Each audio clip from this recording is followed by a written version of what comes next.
Hey guys, this is a quick update. 701 Melcher. This is the final walkthrough of this property.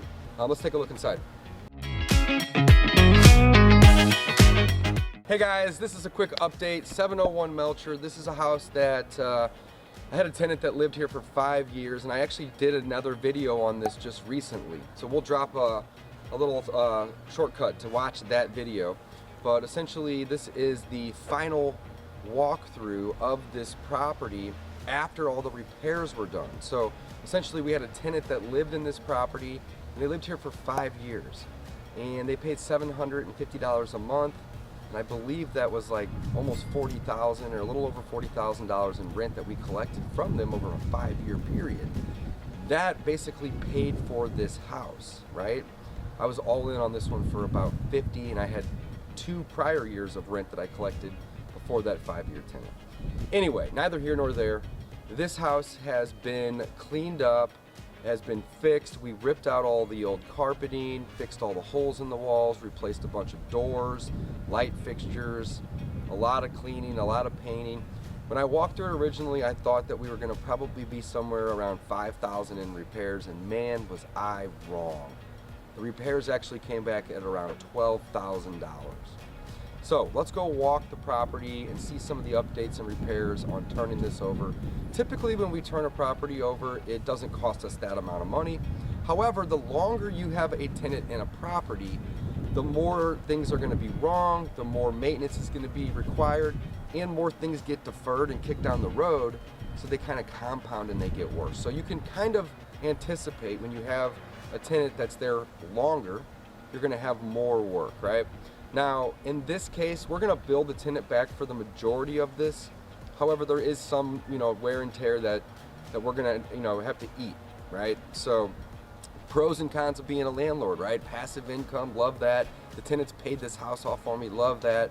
But sometimes I'm gonna have to put money into it to keep it up, right? Maintain it, capital expenditures, so on and so forth. So this is done at this point. I'll go over the numbers as well. Let's take a look inside. You'll notice that we did the mulch as well here. Painted this little pad because it was all peeling, chipping, and paint. Or the paint was peeling and chipping. In here, we did all new flooring. This was all carpet, and it stunk really, really, really bad when we took the possession back. There was a huge hole in the wall right there. We didn't do any updates to the kitchen because this is what we did 7 years ago when I rehabbed this house. So this is 7 years old. We were able to clean it up. So we still need to paint that vent right there. There's a couple little minor things that I'm gonna have my guy do, but essentially he's done. But these cabinets are 7 years old, so are the countertops. So is the dishwasher, the stove, and then we have a little tuck away right here for the fridge. All of these appliances are in great shape. There's really no reason to swap these out.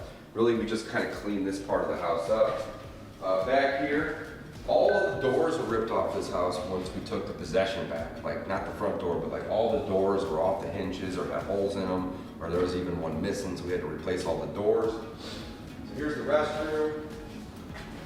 Nice and clean. You didn't need to necessarily do a ton of repairs in there, which was good. Here's one of the bedrooms. You can see fan looks like we just cleaned it up. New blinds, again, new floor. A lot of flooring and paint went into this property. Now the tenants also didn't have an air filter. And I don't know if it was for 5 years, probably not, but when we took the possession back, there was no filter in the air filter.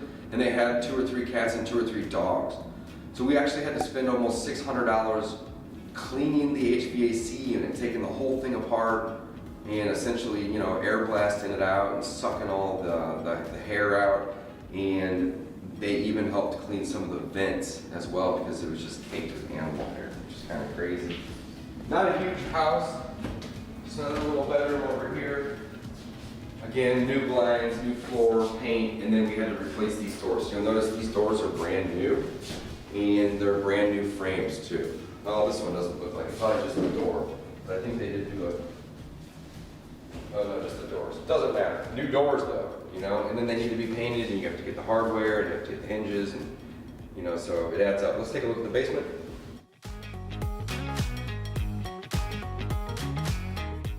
This has all been freshly painted on the steps and the floor, which is great. There is washer and dryer hookups right here as well that the tenants can use. And this is just a bonus area. But again, this was super dirty, filthy. We painted everything. Had to do a ton of work to maintain the HVAC, but the heat's on right now, which is good. So yeah, all in all, this project cost about 12 grand. Let's go up and take a look at the numbers and look at the.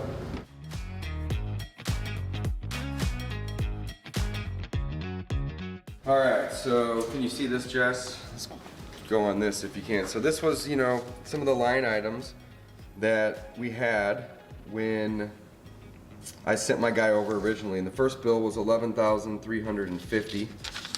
And then he had to come back and fix a couple other things along the way. And then I had an HVAC bill from the cleaning of the vents, as well as replace the switch and clean the inducer motor and the flue pipe and the flame rod and just all types of stuff.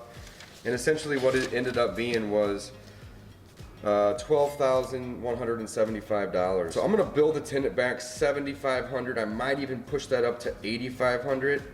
And you know, that'll essentially mean that, you know, I'm gonna have to leave about 5 grand, 4 to 5,000, you know, in the turnover. So that's gonna be an out-of-pocket expense. But I'm gonna definitely get 7,500, maybe even 8,500 from the tenants, because a lot of that wasn't just wear and tear, it was damages that were done, you know, with the doors and the holes in the walls and the carpets and all that type of stuff. So it's very fair on, you know, on both sides. Now that we have this property turned over, we just got the occupancy passed. We're gonna go ahead and put it back for rent.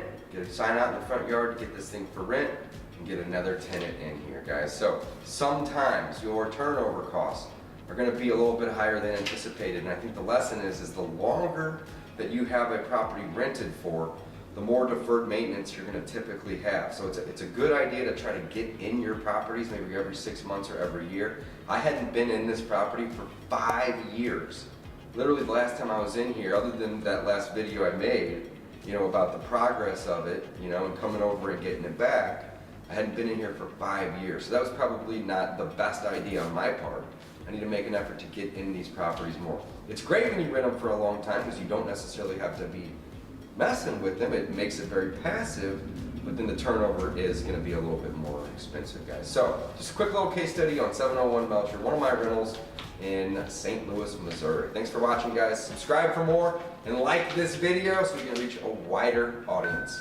Thanks, guys.